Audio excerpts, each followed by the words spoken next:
to talk about the Penguin. So, so we can start off with the first couple of characters to show up. So the first character we see on screen is also the same character who's like the last person we see in this show. A name that I'm not a fan of the name change, but they can do whatever they want.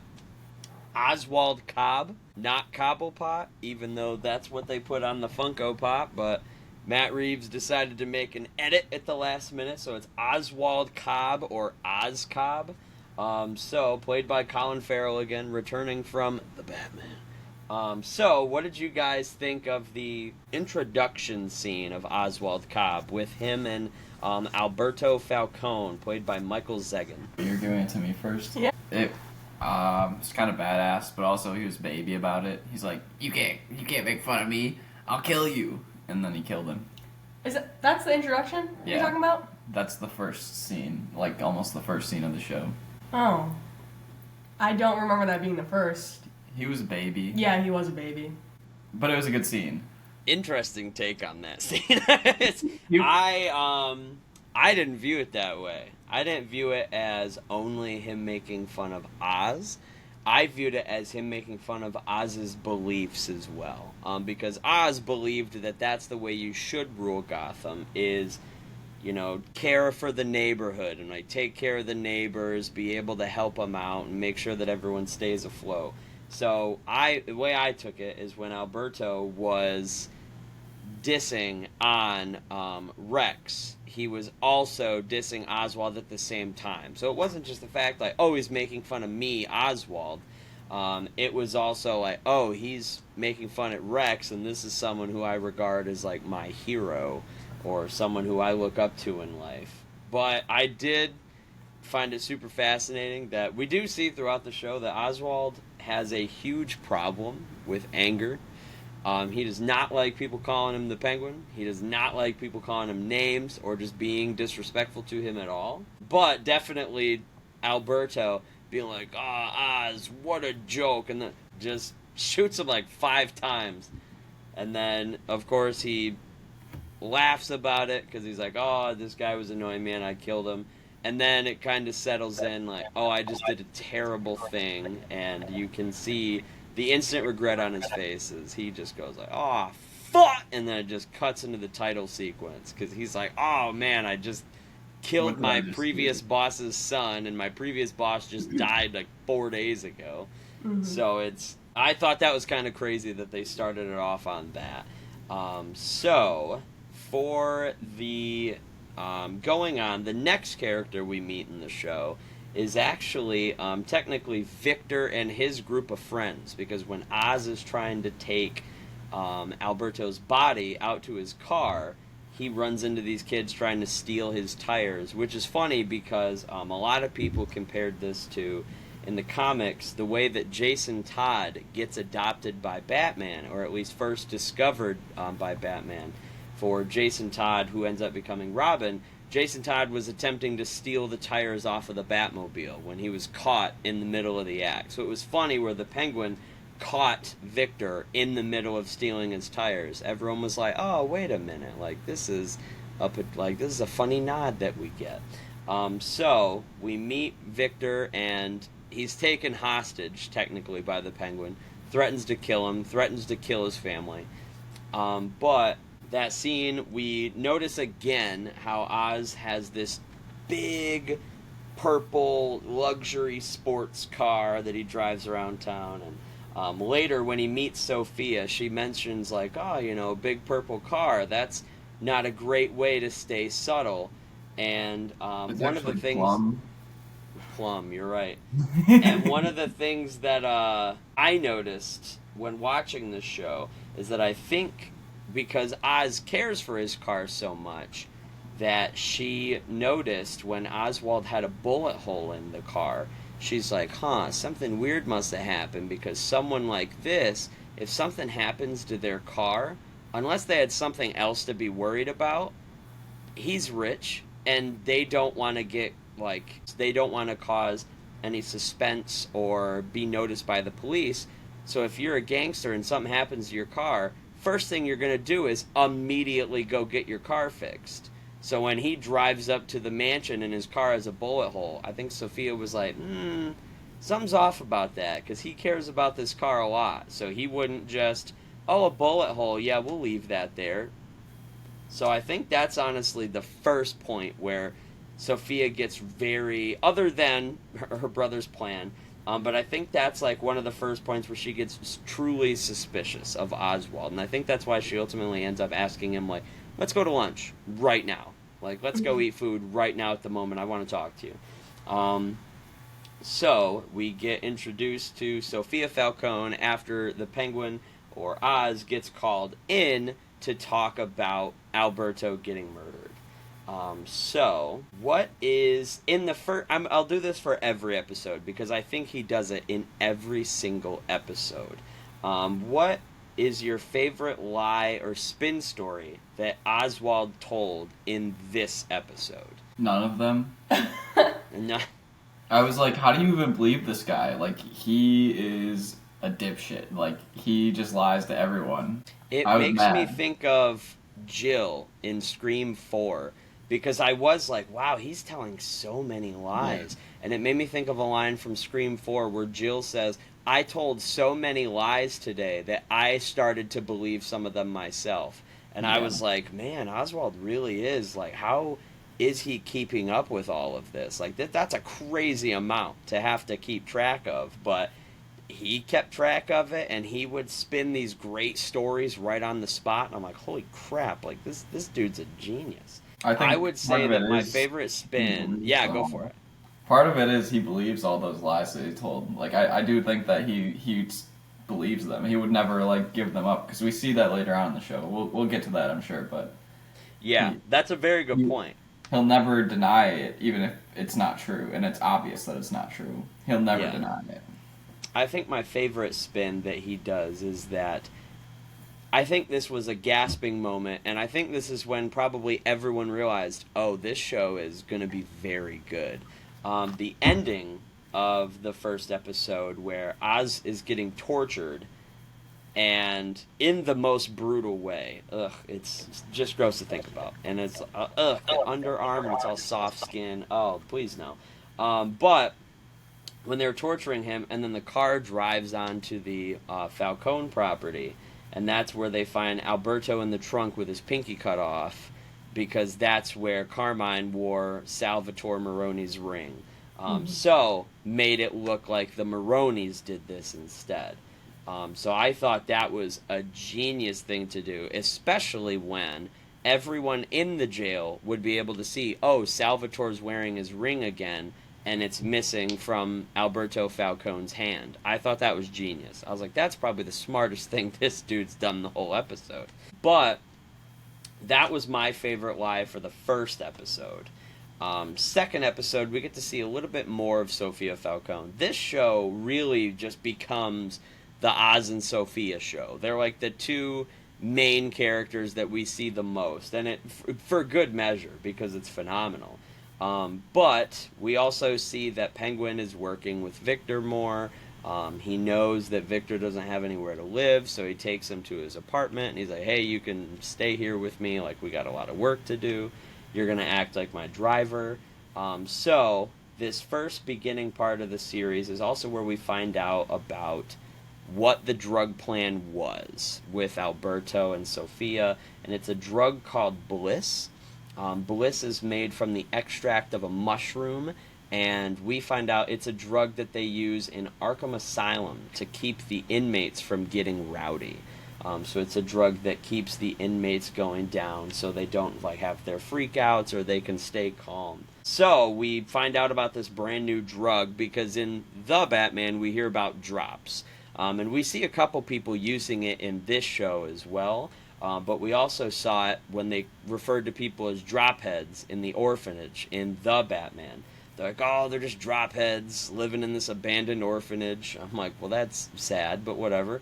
And it was a drug that you would put it in your eye and it would kind of take you there. But Bliss, they start arguing that it's a newer drug. It's really going to take people by effect. And Sophia, she's bringing it from Arkham. Oswald doesn't know how, but she is getting it supplied from Arkham Asylum. So we know that they must have some connection to Arkham Asylum, or at least someone working there that they know that can keep bringing them that plant. And this is where we also see Sophia and Oswald start to rack up bodies. Because in the first episode alone, Oswald kills he kills Alberto Falcone, and then I would argue that yes, Sophia kills him, but it's kind of Oz's fault. So I also blame Oz for the death of Victor's friend, who Sophia shoots in the head at the end of the first episode, because he went, "No, I've never seen that kid before in my life." And she's like, "Really?" Like, she's holding a gun to his head like, "You've never seen this kid before. I'm gonna kill him." And he's like, "I've never seen that kid." So she shoots him. She's like, "Look what you made me do." Like, I love when the accent comes out. I'm like, yes. If there's anyone that can boss me around, it's a girl with a Jersey accent. I'll take it. But really anybody with a Jersey accent. It works so perfectly. But we're getting into the selling of Bliss. They start to try to mend and move on from Alberto's murder, and that's where Penguin starts working. We get introduced to Clancy Brown as Salvatore Maroni. So Clancy Brown has had a lot of roles in the DC universe. Most famously in the animated Justice League show, he was actually the voice of Lex Luthor. So he's probably one of the most prominent voices for that character, which is awesome. From going from Superman's #1 public enemy, being this billionaire who ran for president, became president, to this kind of street level villain in Gotham City. That's pretty freaking cool. Obviously, dude was also Mr. Krabs, which is probably where most people know him from, but I always knew him as Lex Luthor, of course. I didn't watch SpongeBob. I was watching Batman kick the shit out of Lex Luthor, so I didn't have time for SpongeBob. But for Clancy Brown, we also, for Sophia Falcone, that's actually Kristen Milioti. When we see her go to Arkham, there's one quick throwaway villain that I want to mention, because next to her cell, her roommate, or kind of like her cell neighbor, introduces herself as Magpie. So that is actually a character from the DC universe that I immediately recognized the name, because when I was a kid, a show came out called Beware the Batman. It was like a 3D art style, and in that show, one of the main villains was Magpie. So as soon as she was like, "Oh, I'm Magpie," I was like, oh, like Batman, I know this. It was very interesting to me that they mentioned Magpie, and then she immediately died. Like, she murdered on the spot. And I was like, gotcha, this is what we're doing. Okay. But we also see Carmine Falcone recast. So instead of still being Turturro, it switches over to Mark Strong. Where if you've ever seen the Kingsman franchise, or if you've seen the first Shazam, Mark Strong is in both of those as well, which I thought it was funny, because once again, we have someone who's already in a DC property showing up again to play a DC character. I'm like, man, they're coming back and forth.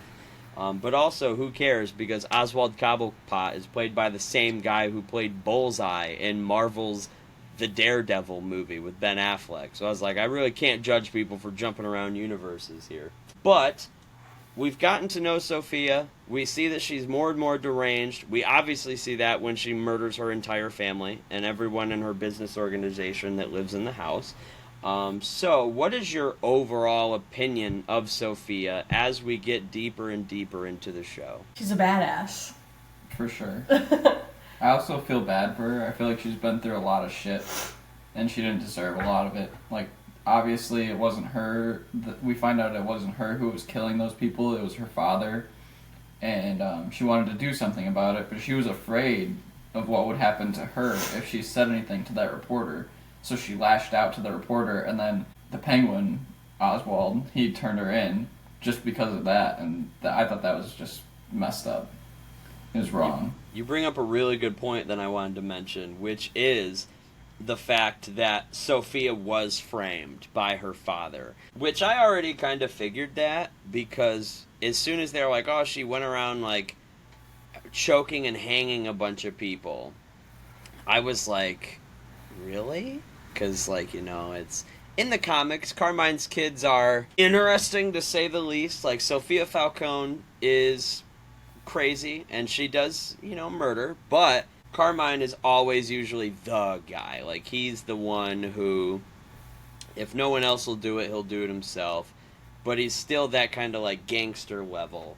But I also figured it because in The Batman, we know that Carmine Falcone killed Selina Kyle's mother by choking her, tried to kill Selina Kyle by choking her, and killed Selina Kyle's roommate by choking her. So I was like, this is a guy who is known for choking people. And as soon as they were mentioning, like, oh yeah, killed a bunch of girls that worked at the club, I'm like, what? Why would she do that? Like, in the show, we see she doesn't even go into the club. Alberto does, and we know that Carmine does, but I was like, she's never been in the club. Why would she do it? I don't think she did.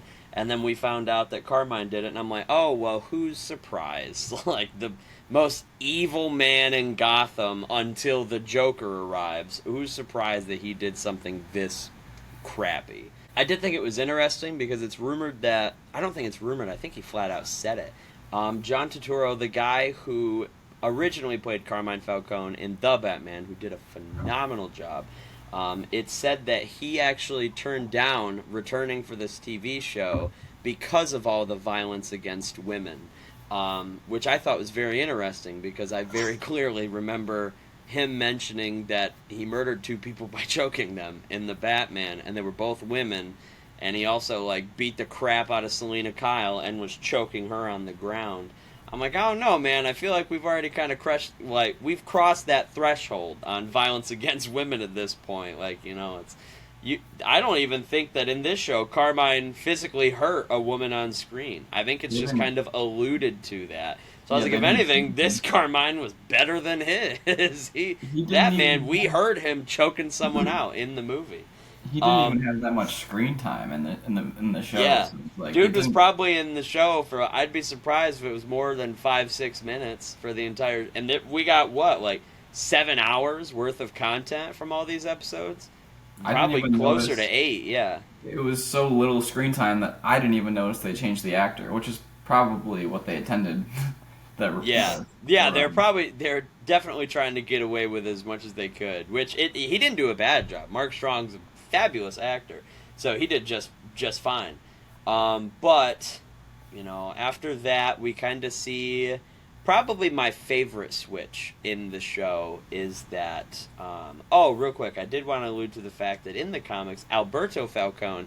The reason I was so surprised that he was killed early on, so it took me by shock when Oswald just kind of gunned him down right in the club, because Alberto Falcone in the comics, especially The Long Halloween, Alberto is one of the holiday killers. Like, they have, if you've ever heard of The Long Halloween, somebody is getting murdered on holidays, and Batman keeps going to Arkham Asylum like, Calendar Man, this fits your description. And Calendar Man's like, I've been in prison the whole time. Like, how would I be doing this? He's like, clearly someone is stealing my act because I'm in this cell. I'm not anywhere else. I can only be one place, one time. So we find out in the comics that it actually is Alberto Falcone. So I thought it was super interesting that he died because I'm like, well, no Long Halloween. Which is funny because in the Batman, the movie, a lot of references to The Long Halloween, like a crap ton. They are littered throughout.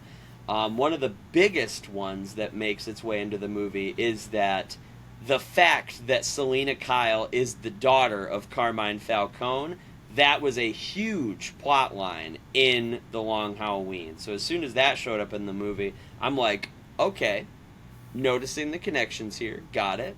But I want to allude to that 1 second cameo again, because at the end of the show we find out that, we'll go back real quick.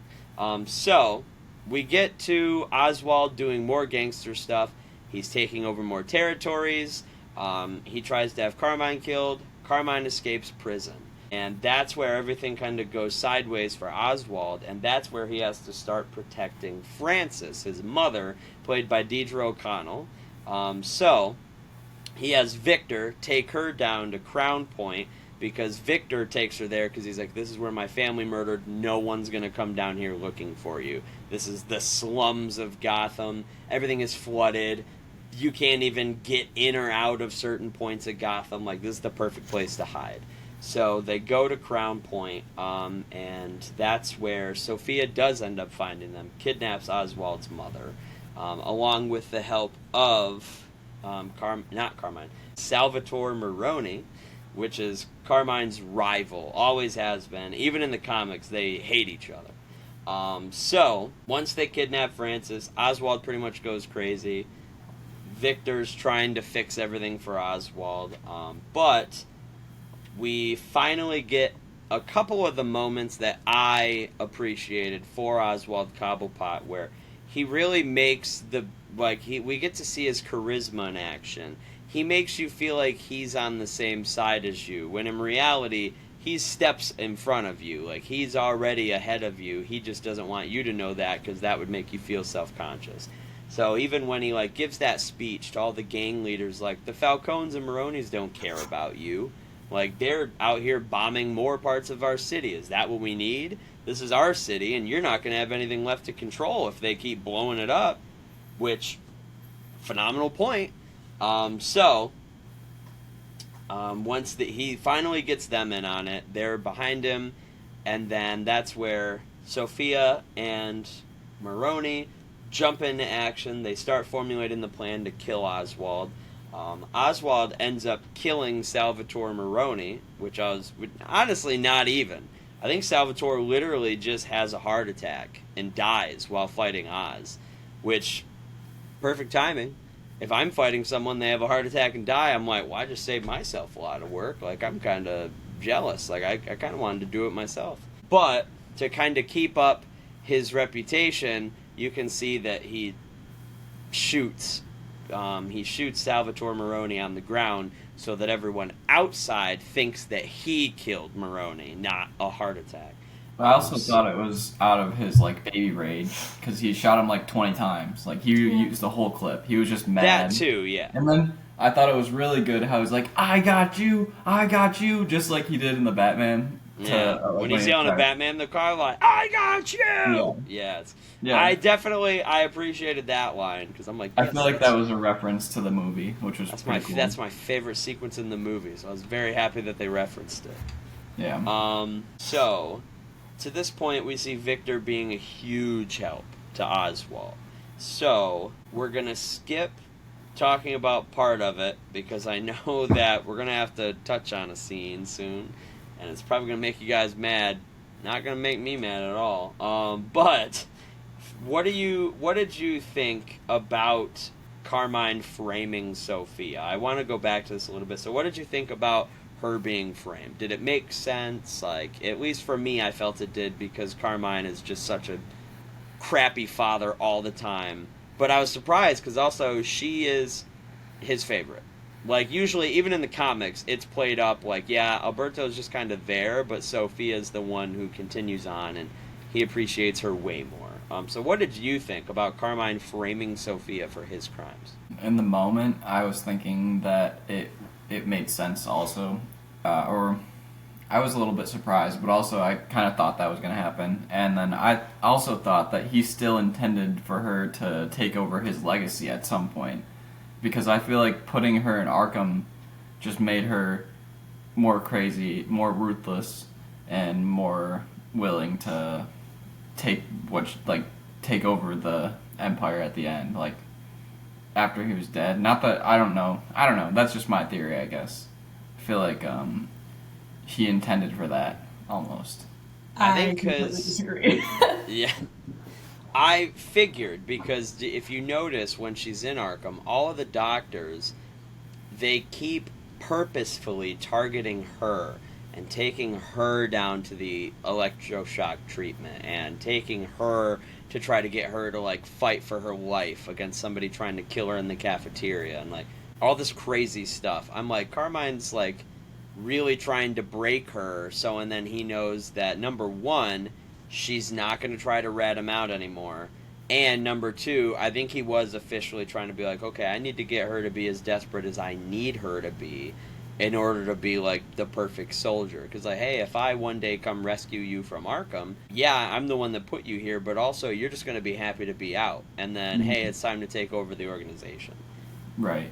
I guess from that standpoint, it makes sense, but I just feel like it's unforgivable, and he could have framed anybody else that he disliked, not one of his own kids. I figured it would be smarter if he framed someone that she was close to, or maybe like even Oswald, someone that she sees all the time, because and then when she has to ask what happened, Carmine could have used that to, I hate how I'm giving like, oh guys, this is how you can purposefully like imperfectly manipulate someone into doing what you want. But kind of show her like, oh yeah, like that person you're super close to, I turned them in to the cops because I figured out that they were the hangman. What do you think? And just be like, okay, you gonna join me, or do you want to join your friend in Arkham? Like, right. So that makes more sense. That would have been more effective, and that would have showed her like, hey, you need to kind of step back in line, but you're still gonna run the family business one day. Because as we see, Carmine got out of it. Like, he got away with it. He had most of the police force bribed, so they're perfectly fine. He got away with it because Sophia was in prison for 10 years. So, clearly, Carmine got away with it by that point. But, after all that, for Sophia, what is your opinion of her homicidal tendencies? Or, like, how she kills people? Because I think that I was watching another video about the show, and someone said something very interesting, where some of Sophia's kills are brutal just because she's doing it out of revenge. So it's just because she's angry in that moment. Meanwhile, most of Oswald's kills, like some of them, yes, are out of revenge, but most of them are calculated. So that's why he's a good criminal, and that's why he can get away with so much stuff, because instead of always acting out of instinct, he carefully plans, and if something messes up in that plan, he can reformat but still work it to go back to what he wanted. So, like, for instance, he wanted to steal the jewels from Carmine. Alberto gets in the way. He kills Alberto. Still gets the diamonds. So really, his plan still worked out. And then he killed Alberto out of instinct. Like, he made fun of him, and he was like... Yeah, he killed him out of instinct, but what I'm saying is he still works that... He has an overall plan that he can craft it to fit into the plan. Sophia, there is no plan. I feel like it was a plan when she killed her whole family with the gas. Like, that was very planned out. She took the daughter outside. She knew what was she going to do? She didn't know what she was going to do with that, but she Exactly. She planned out that. Oswald did. Murder. Oswald had an overarching goal where, like, 7 different plans get him to that goal.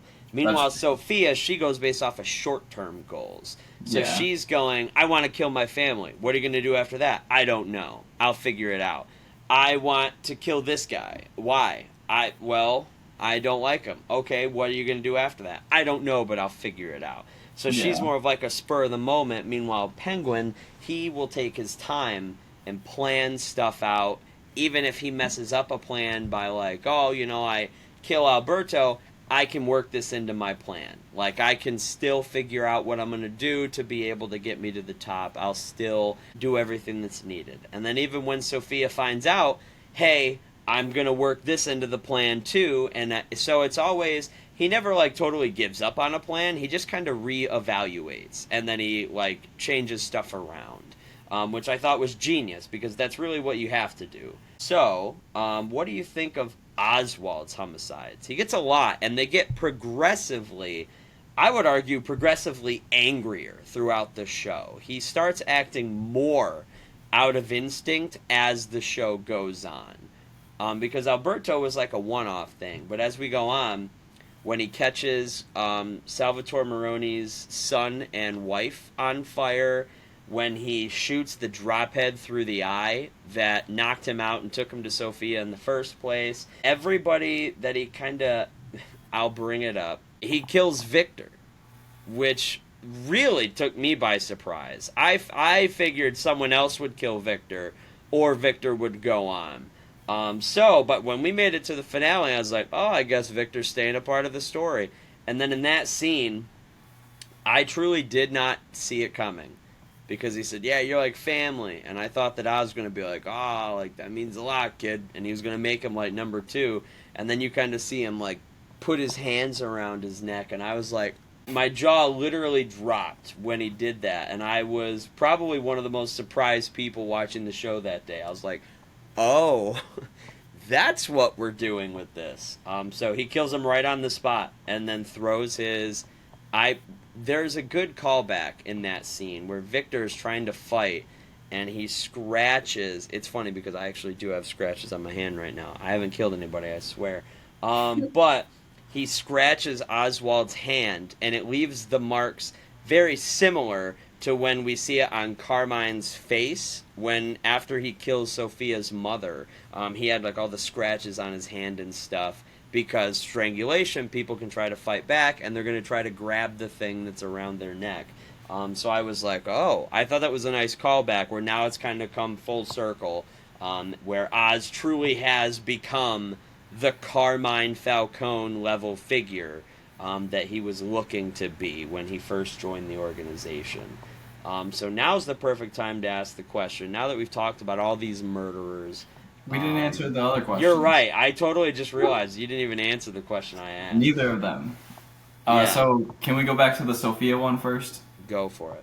My opinion on her, I thought that she was very calculated with her kills, but I feel like the reason that you were saying like how she didn't have like an overall plan, I feel like it's because she literally didn't know what she wanted to do besides get free from her own father. That's my opinion. Oh, what about you? Well, I'm confused on why you guys don't think that they're... I thought that when she did murder her family inside the house, it was like, I'm going to murder them so that I can take over the company or business, or... Was that not known prior? I feel like you're right. That's true. To me, that was a short... To me, that was another short-term goal. It was, for sure. Because, and then very quickly after she does it, she goes, this isn't what I wanted, like, I'm gonna leave the country. So I think she is obsessed with short-term goals to make her feel happy because she's like, I've spent so long being miserable in Arkham. Mm-hmm. So she wants to feel something other than miserable. And then when she finally does take over the organization, she realizes, this is doing nothing for me. I'm just doing what my father did, and I don't want to be like him. It's time for me to leave. I think it was really powerful too when she walked into the orphanage that or whatever that the girl or the mental institution I think it was that her niece was at, and she was like, that's exactly like I just walked back into Arkham, like, and it made her like really upset. Well, I think it was also she was upset because she just put her niece in that position. Yeah, just like her she just ruined her yeah. niece's life by putting her there. Yeah. But yeah, I think that made her think like really hard about what she did, and like she's like, this isn't the life for me. But she still wanted Oz dead. That was like her main goal, is to kill Oz, like, and that was all, like, and then get out of there because she wanted revenge. Because the only person in her family that actually was there for her was Alberto, and he killed him. Yeah. And then for the other question about our opinion on Oz's homicides, yes. Homicides. I honestly think that a lot of them, I mean, yes, he had an overarching plan, but like a lot of his kills were on instinct. Like he just has a bad temper and like kills people out of anger. Like, especially, we didn't talk about this yet, but his finding out that he killed his brothers, which I kind of thought he did, but like I can't imagine, like that was terrible. I mean, he didn't inadvertently kill them. Like, he just left them there to die and never told anybody. And, yeah, I think that was messed up. I don't know. I think this character is, like, very demented. Like, much more so than Sophia was throughout the show. Or any other character throughout the show. Maybe Carmine. Carmine Falcone was pretty demented, too. That's my opinion. What about you? Well, I want to argue that Sophia's homicides are more calculated than Oz's. Only, like, yes, he has an overall goal, like a long-term goal compared to Sophia, but he recalculates after killing. So he gets really angry. Like you said, out of instance, I think it's out of anger. He kills someone, and he's like, oh shit, what's the new plan? So he's continuously recalculating, whereas I feel like Sophia thinks about beforehand, before killing someone. Well, at least I keep going back to the family. Like, she thought about it, and then she did it. When it's Oz is killing someone, it's out of anger and no calculation prior. I agree with you. Yeah. The only thing I'm saying is that he's really good at, he still, even when he does kill someone out of anger, he puts it back into his plan. Yes, so he goes, I can work this into my plan. All I got to do is reformat a little bit. Yes. So he's not deleting any paragraphs. He's just kind of hitting the tab button a couple of times and reformatting everything going on. Yeah. What is your overall opinion of Victor throughout the show? I think he's dumb. I think when he had the shot, I think it was with his girlfriend or something, to go to California. He had should have that chance. Yeah, and I don't know why he stayed there. As Eminem said, you only have one shot, do not miss your chance. And Victor literally missed it. He just sat there and watched the bus leave, and right there, he sealed his own fate to be murdered by his best friend. I think he was a good kid, and he, like, at heart, and he deserved better than that. Like, he deserved someone who's going to be loyal to him, which he thought Oz was going to be. Which I understand completely where the kid's coming from. He has nothing. He has nobody. And this guy's giving him, like, telling him that he's going to be with him till the end. And he believes him, because what else does he have besides this girl? But he doesn't know what's going to happen with that. He doesn't know what he's doing with that. And manipulative Oz is. He's telling him there's no good and there's no bad. This is all there is. Like, this is what we have to do to survive. This is what we have to do to get to the top. And he's saying we, as in, like, we're a team. So there's no indication at all at any point in the show that this would happen, like that Oz would kill him. But from the viewer's point of view, or from the viewer's perspective, it's more like we've seen what Oz is capable of, like killing his brothers, and so I kind of thought that this is how the show was going to end. I wasn't surprised at all to see him, like, in that way. In that scene, I was surprised, but I at the end, I thought he was going to die. I thought Oz was going to kill him. Never thought that Oz was going to kill him. I definitely thought that Victor would die. I never thought that Oz would do it. Right. That took me by surprise. I thought that he might, like, die in a gang fight, because also what I thought was similar is that Victor, I think you're right, at the beginning of the show, he was a good kid, and he had a good heart, and then that was very much changing as the show went on. He was growing to think more like Oz, and even in that scene where the guy's like, oh, like, take me to meet the Penguin, and he goes, oh, okay, just follow me down here and I'll take, and then turns around and he shoots the guy and in the neck, and then sits there and watches him bleed out and then runs away. And I think it's funny because you can tell that he's thinking like the Penguin in that moment, because when he gets back to the Penguin, Penguin goes, what's wrong? And then he sees the kid's face and he can tell what's happened, so he goes, did anyone see? And he went, nope. And Penguin's like, okay, good, let's move on then. Like, we're going to figure this out. So I thought it was very interesting that Oz was formatting himself like a father figure to Victor, even though he wasn't his father. He was like a mentor, and he gave him a job. He was kind of giving him a place to stay, giving him responsibility within his organization. And I think it was sad to watch Victor. Ultimately, he keeps building up and up and up, and he helps Penguin more and more and more. And then he gets to that last spot, and Penguin's like, I can't take you with me. And I thought that Penguin was cutting him loose. I thought he was going to be like, hey, go get a good job, go do something better, like you're a smart kid. But yeah, to murder him, I was like, what? Like, that took me out of it. Especially when he reaches into that wallet and he takes out the ID and just kind of throws it in the water. So he's like, no one's going to be able to tell who this kid was.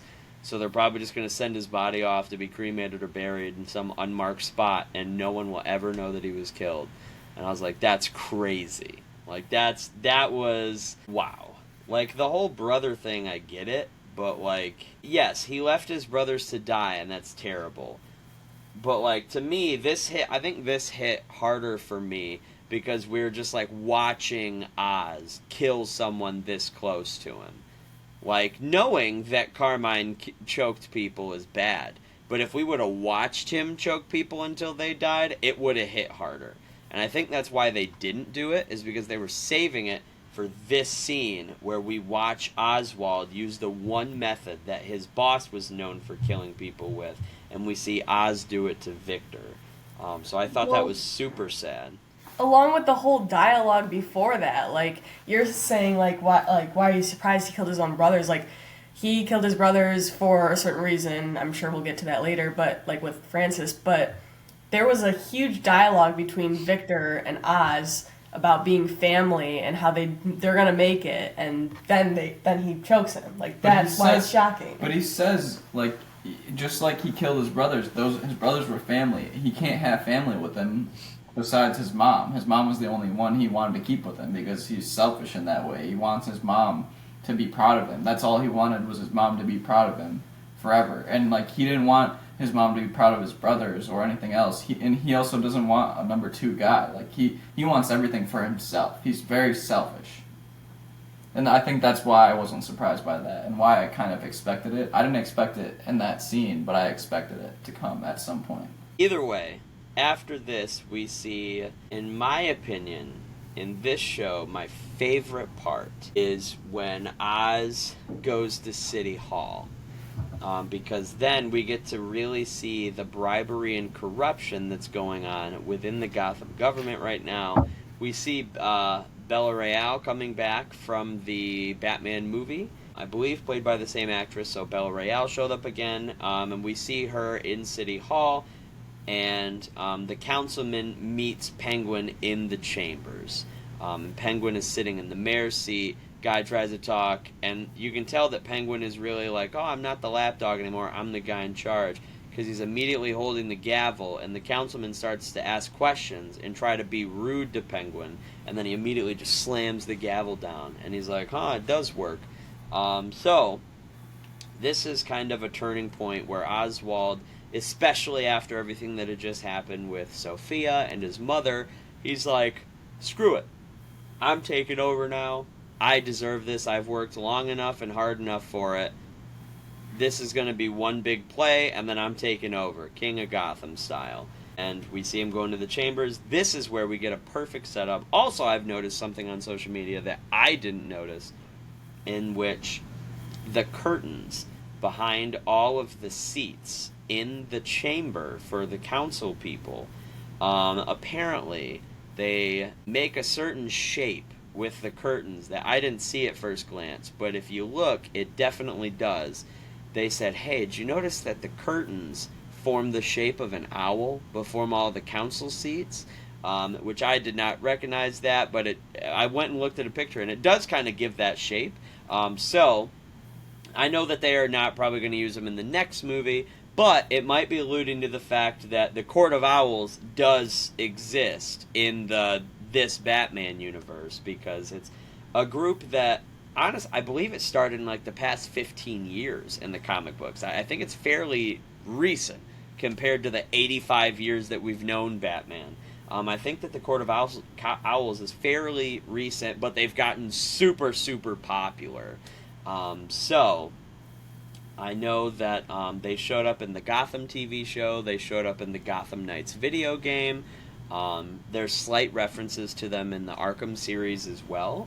So I would not be surprised to see them in this universe, but I did not notice at first the shape formed. So if that's true, genius way to hide it. Of like, oh, it's just curtains, but it looks like an owl. Perfect way to hide that you're a secret organization, but really you're everywhere. So why would you care? No. But in the council chambers, that's where they're talking about the bribery and corruption, setting up the point for Batman 2. Because in the first Batman, all of this bribery and corruption was running rampant. And in this show, he says, hey,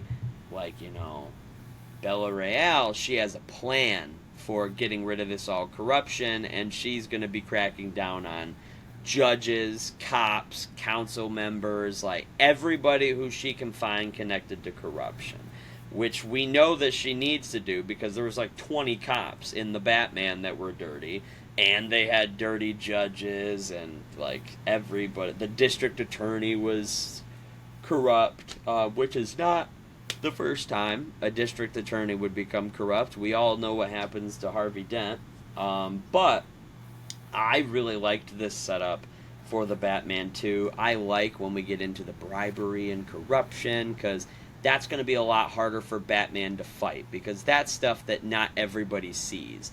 If everyone's like, oh, Batman's beating someone dressed up like the Riddler who's shooting at me, yeah, I'm going to back Batman because he's beating the crap out of the person that I know is a threat. But if we see Batman going after council members or going after police officers, people are going to be up in arms like, hey, we can't trust this guy. Like, no, he's hurting the people that are meant to, like, represent us and help us in the world, and he's dogging them down and beating them. So I really liked this setup, and really that scene was one of my favorites in the entire show, of showing us what Penguin's control is going to look like. It's no longer just like, oh, you know, Carmine pays off the cops and then, oh well. This one, it's like a more give and take relationship that Oz is going to have, and he's promising power to this guy. He goes, man, you know, a council member who gives this information to the public and talks about how Sophia got arrested, they'd be really popular, might even be able to win a mayoral election, and then we'd be able to continue being friends after you won. And I'm like, oh, like he's setting up, hey, run for mayor, I'll fund your campaign, and then from there, you'll kind of be my puppet in the mayor's seat, which is genius. So I really liked that setup for Oswald, because that's what the Penguin does. In multiple shows, movies, comic books, Oswald is fascinated with politics because the Penguin is really good at manipulating people. So in this show, where we know the Penguin is good at manipulating people, I would not be surprised if we see the Penguin himself start to get interested in politics, because he's run for mayor on several occasions to be the mayor of Gotham City, even in Michael Keaton, dating all the way back to 1992 when Danny DeVito in the Michael Keaton Batman ran for mayor. So this is definitely not a new idea, but I love every time I get to watch the Penguin run for mayor of Gotham, because it makes so much sense. Like, yes, why not? This city's gone to hell enough. Just let the Birdman become the mayor. Like, I don't care anymore. If he can do something good, just put him in. So, what did you think of this kind of setup for the Batman 2 regarding the bribery and the corruption within City Hall? I thought it was really cool. I also heard a rumor that as to fight that corruption and stuff like that, Bruce Wayne's gonna have to step in a lot with philanthropy and like going out as Bruce Wayne as he does in other appearances. Which Bella Real referenced in the first Batman, where she says, because Bruce Wayne goes to the funeral for the mayor, and she says, like, she tells him flat out, she said, hey, you're Bruce Wayne, and we haven't seen you. You haven't been donating money to anything. You haven't been helping the city at all. And obviously, us as the audience is like, shut up, it's Batman. Like, leave him alone. He's been Batman. But on their side, they're like, hey, here's the richest guy in the city. He hasn't donated a dime to help us out. Like, what the heck? Why is this guy can't be a celebrity? Like, he's not helping his city at all. So I thought it was interesting that kind of tied around. And the rumor that he's going to have to show up a lot more as Bruce Wayne, especially with the newest rumors that have been hitting from the Batman, where Matt Reeves said for the Batman 2, he's really going to be struggling to keep up the Batman persona. So I definitely think that's probably a good thing for the Batman 2, because that means we're going to be seeing more of that Bruce Wayne, philanthropic, the CEO energy, instead of only Batman, or only that kind of dark, gritty, kind of sewer-dwelling emo that we saw in the first one, which is awesome. That was my favorite. I thought it was so cool. But kind of forcing him out of his comfort and making him go be that charismatic, larger-than-life billionaire that everyone thinks he is, I think it's really gonna change how he views the Batman, and it might change how he acts as the Batman. But I also am waiting to see who the villain is for the Batman #2, because that will also tell us what the struggle is going to be for Batman and Bruce Wayne, depending on who that villain is. So I'm really excited for that. Overall, I think everyone's just really excited for the Batman too, because it's just phenomenal. Do you have any guesses to who you think the villain might be? Honestly, the biggest guess is only related to the season that is rumored to be going on, because everyone says that the Batman 2 is going to take place during the winter time. And if that's true, my favorite ice-themed villain, Killer Frost, I'm kidding, no, it's Mr. Freeze. No, I was gonna say, Mr. what? Freeze is going to be coming out of the woodwork. I really hope that's true, because I am a huge fan of Mr. Freeze, and I was a kid watching Batman and Robin, so I'm a fan. I have fun, nostalgic memories of it. But also I am aware that that is not the best that we could do with Mr. Freeze. Yeah, Arnold Schwarzenegger is not the best we could do as Mr. Freeze. So I know that if they do that character, awesome. If they don't, I'm perfectly fine. There's a lot of Batman villains, and 95% of them are cool. So I will be just fine no matter who they pick. If they want to... My cousin brought up a good idea. He said, listen, Gotham's flooded right now. Give me a version of Killer Croc. And I was like, hold on a minute. That would be awesome. That's not a bad idea. I was like, that's pretty smart. And he was like, yeah, I think about this. But, yeah, so shout out to Lincoln on that one. I was like, I never would have thought about that. That's genius. I kind of hope they have multiple villains. I think that'd be cool. I still want to go back to the idea that they originally had to do an Arkham Asylum movie where Batman's going through Arkham Asylum fighting all these villains. But I'm not so sure they got rid of that idea. I think they tucked it away for a minute. Because right now, I think Matt Reeves is doing a smart thing. We've had a lot of villains introduced to us just from this TV show and the Batman, rather than a whole other season of a TV show in this universe, or even the second Batman movie. I think we're going to have even more. So we already have the Riddler. We got a view of the Joker. We got Selena Kyle, but she's not fully a villain yet. She's kind of like on the fence, like, I'll do whatever I need to do. We got the Penguin. Now we got Sophia Falcone. Like, we have all of these players going on. And we have the rumor that the Doctor is Scarecrow. Dr. Julian Rush in this show, the one who was with Sophia Falcone a lot of the show, people have been noticing in a certain frame in the Penguin, if you look at his desk, there is a glove with like knives sticking out of it on his desk, or like needles, and there's also a mask with like a little scythe on it. So people are thinking that this actually might be the new Scarecrow, which is why they might have introduced him into this show. Which would be very interesting, because the Scarecrow is usually Dr. Jonathan Crane, and he studies a lot of fear toxin and stuff like that. So, if Julian Rush turns out to be Scarecrow, I wouldn't hate it. I think he was placed very interestingly in this show. I don't want to say it was bad, but I don't want to say it was good either.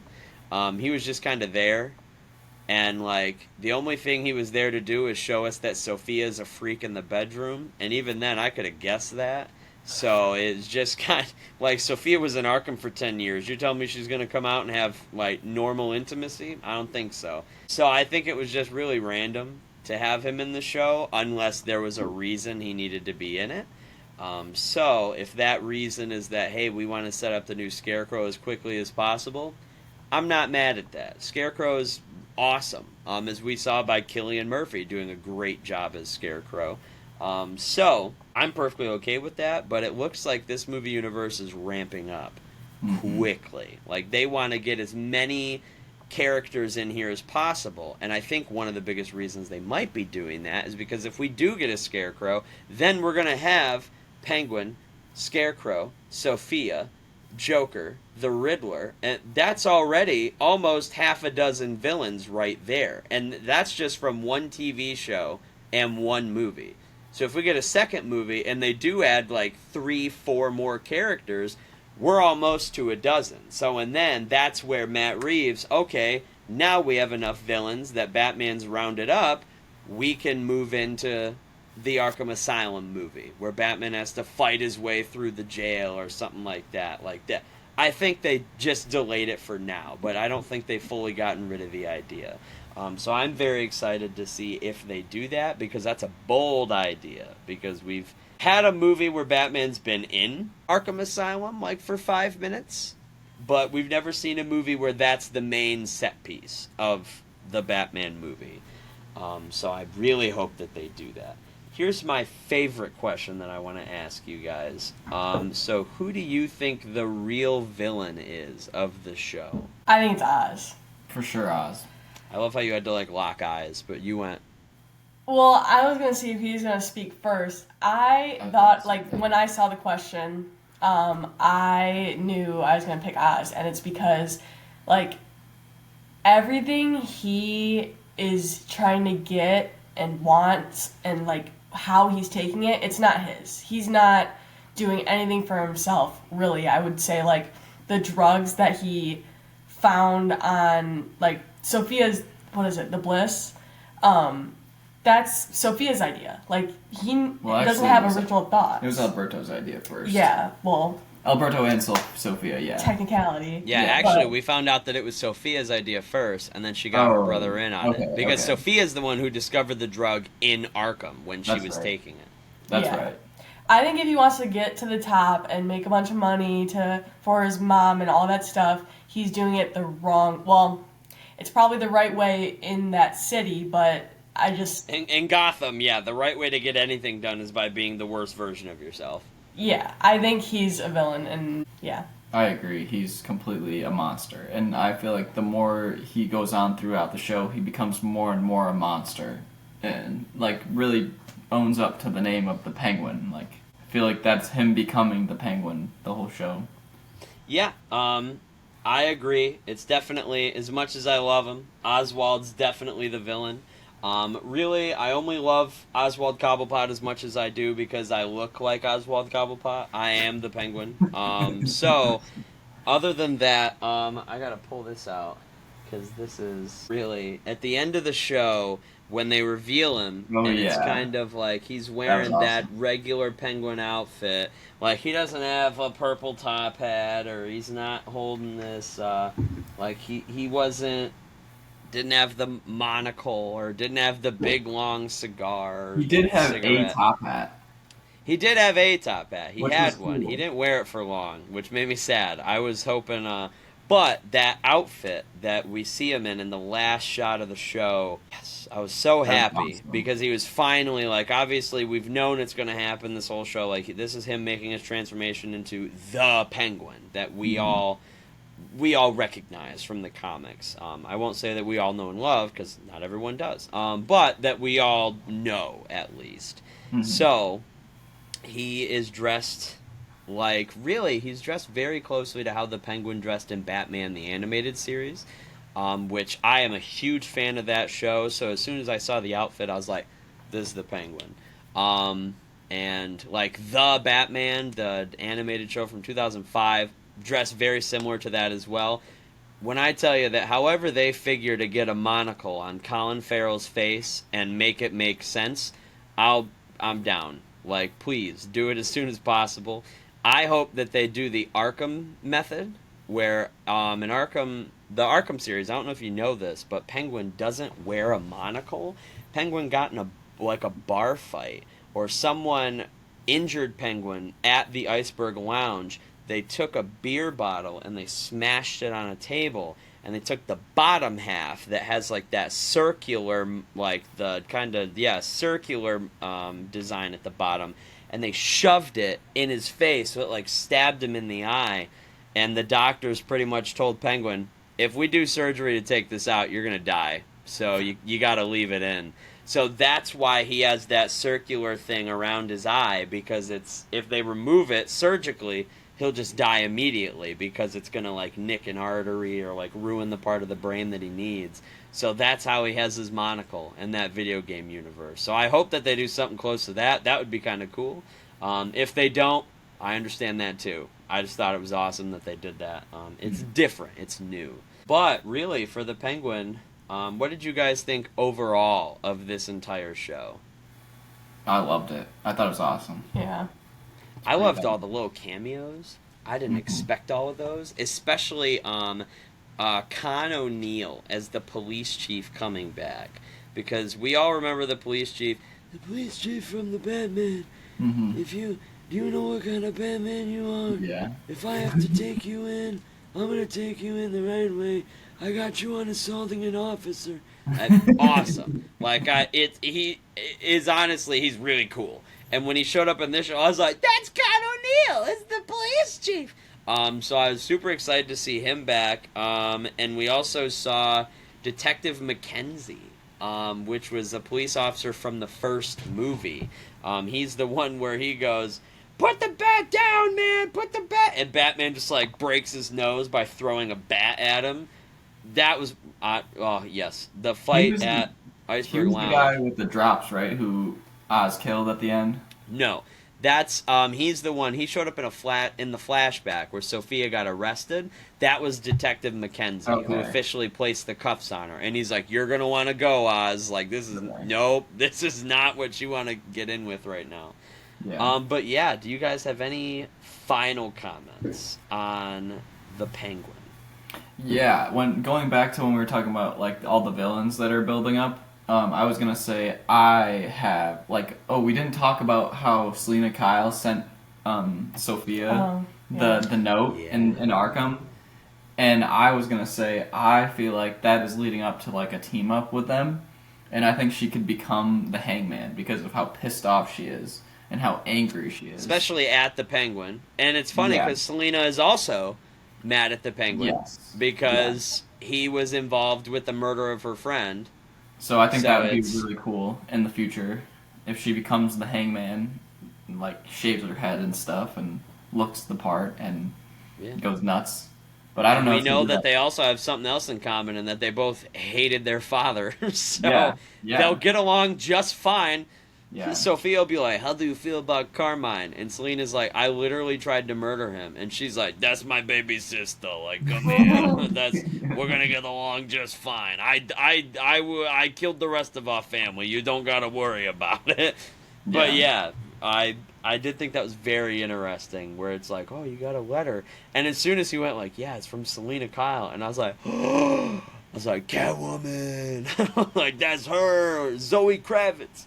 But yeah, I agree. I think that'll be a interesting dynamic to see between those two, especially because it's gonna bring in problems for Bruce Wayne or Batman.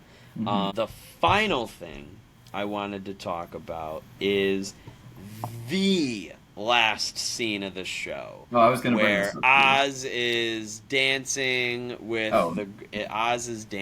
the girl, and they're enjoying their time, and then we pan out to a city skyline, and you're like, wow, another pretty much just shitty night in Gotham. And then all of a sudden, you see the bat signal light up into the sky. It took long enough. What have you been doing, Bruce? There have been bombs going off. To be fair, I've had to talk myself off the ledge on being mad at Batman for not showing up quicker. Because I'm like, why would Batman not show up when the bomb goes off? And I'm like, okay, to be fair, it probably took days to clear that rubble, and then the cops would have had to go down there because it would have all been marked off, and then they would have had to piece together that this was a crime done by like a bomb and not like a gas line explosion or not some.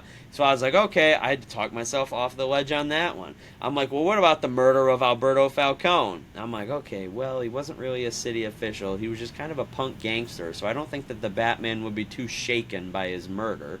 But also, I don't think anyone really knew about the murder for a little bit because they wouldn't have known where the body is, and the only people that would have known are the people who saw Alberto's body, being Sophia and all of that.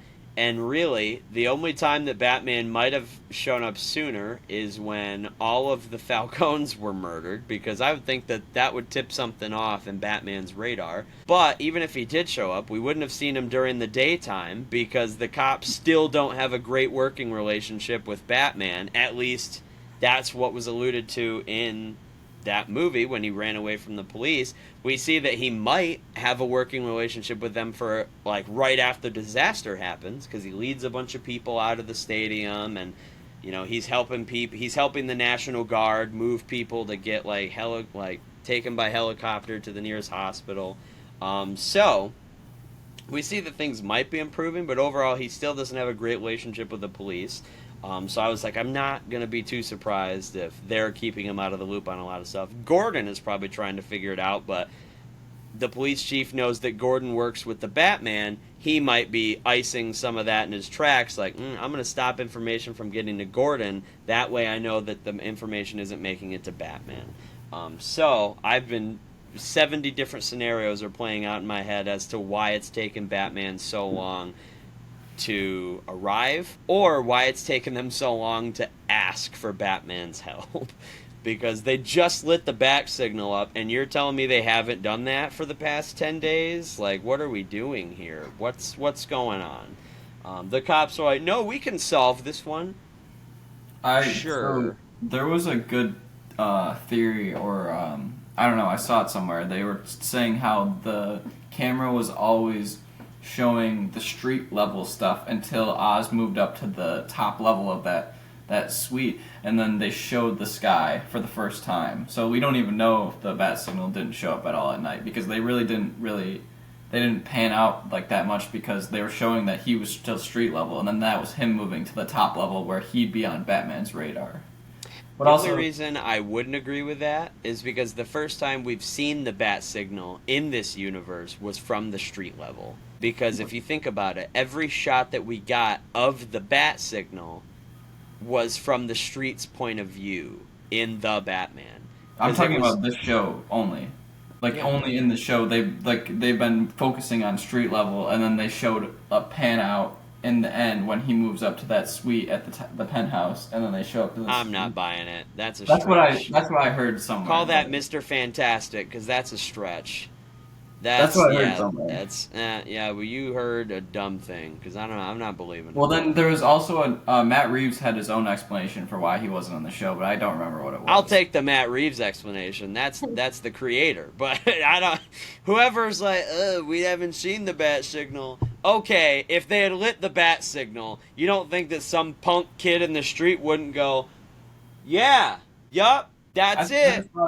You don't think Victor or Oz would be like, oh yeah, that's the bat signal. Maybe we should wrap this up for the night and go home. Maybe we should leave. I thought it was a cool theory that once he moved up into the penthouse and he was in the suite and he was the Penguin, he became the Penguin. That's the first time that Batman, he would be on Batman's radar. Yeah, I don't think it's about not being able to see it from the street perspective. It's like, well, whatever Oz was doing before wasn't enough enough to get Batman's attention. Yeah. I don't know, because even in the Batman movie, Penguin already had his attention.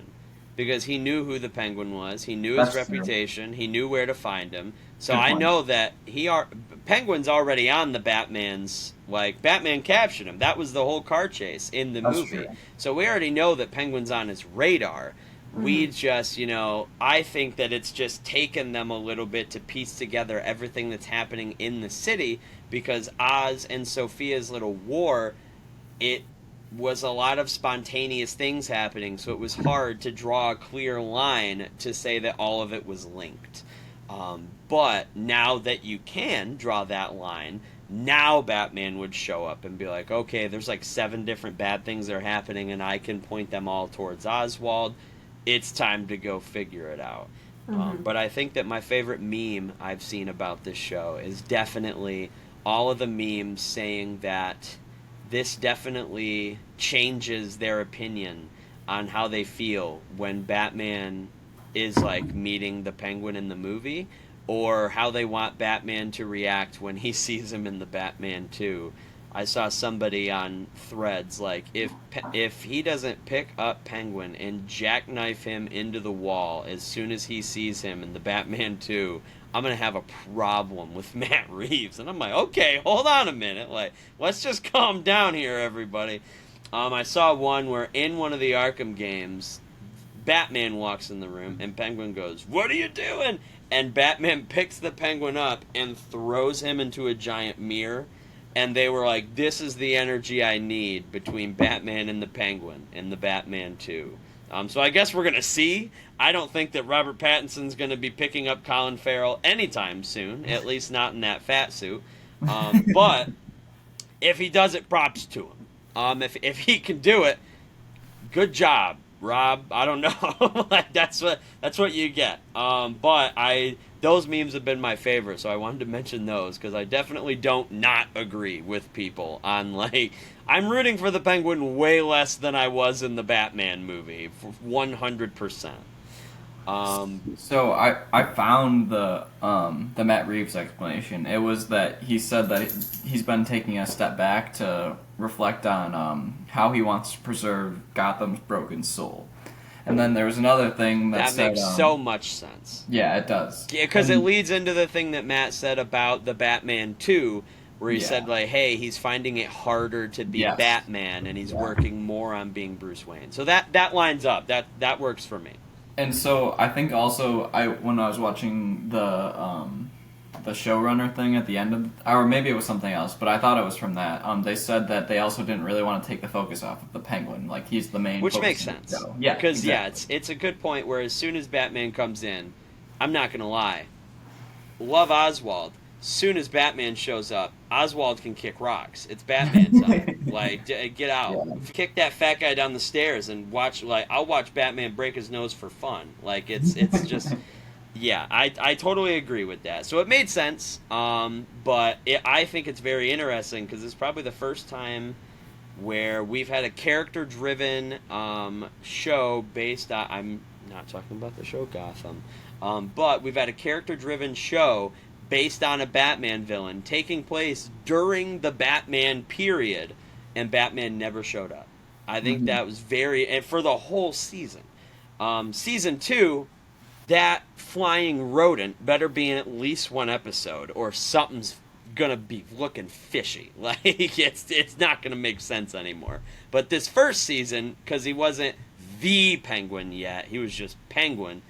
This makes sense now. Like now it's like, okay, he was on the Batman's radar, but now he's on his list. Like, now it's going to be okay, I'm keeping a close eye on you at all times. Like, not, hey, if something happens with Carmine, I'll come ask you.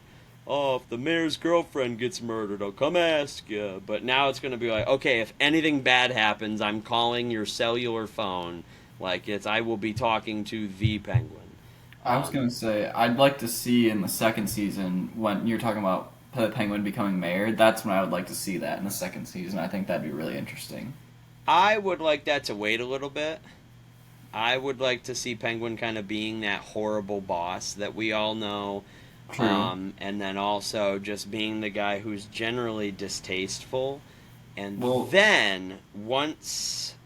I think, honestly, I would like to wait until like the end of season 2, beginning of season 3, before we establish political ambitions for the Penguin. Do we know that there's actually going to be a third season at this point? No, not yet. But also, the Batman's not coming out until 2026, so if we wait until the Penguin season 3, that's going to be like 2030 or something. We're talking waiting. Takes time. 6 years. Takes time. It's a long time. I can't wait that long. I mean, well... That sounds like an ish you, not an ish me. But yeah, other than that, the Penguin. That's kind of what we got. Is there any kind of last minute thing you want to say before we close up shop? I want to rate it though. We should rate it. Rate it. What do you rate it? I'm gonna give it 9 umbrellas out of 10. Umbrellas.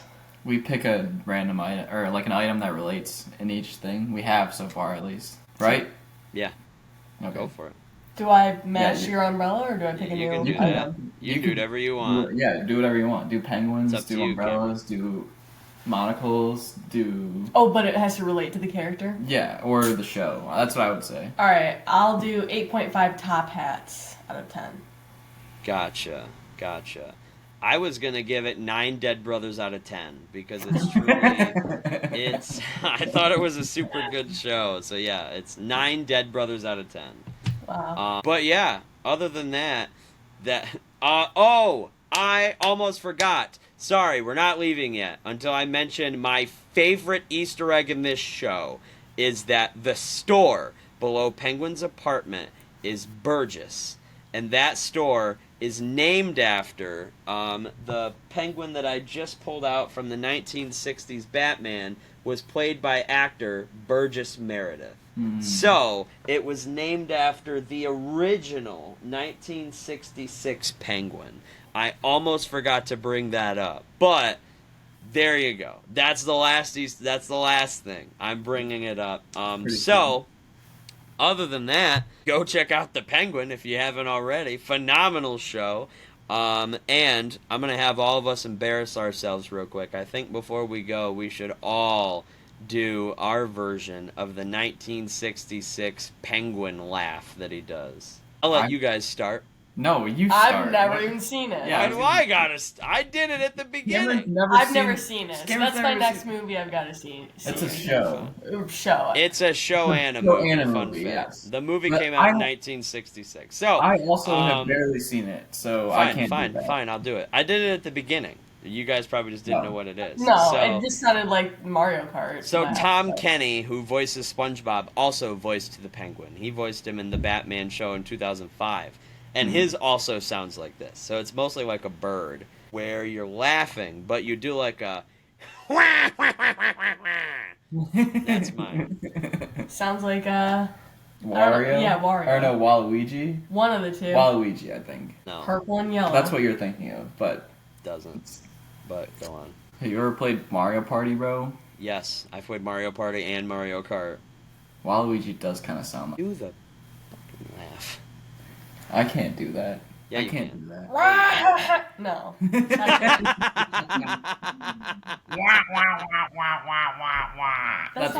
That's all I got. That was the impression of the teacher from Charlie Brown, right? That's all I got. Okay, well, on that note, go watch The Penguin if you haven't already, and I'll leave you on the note that Matt Reeves is a total genius.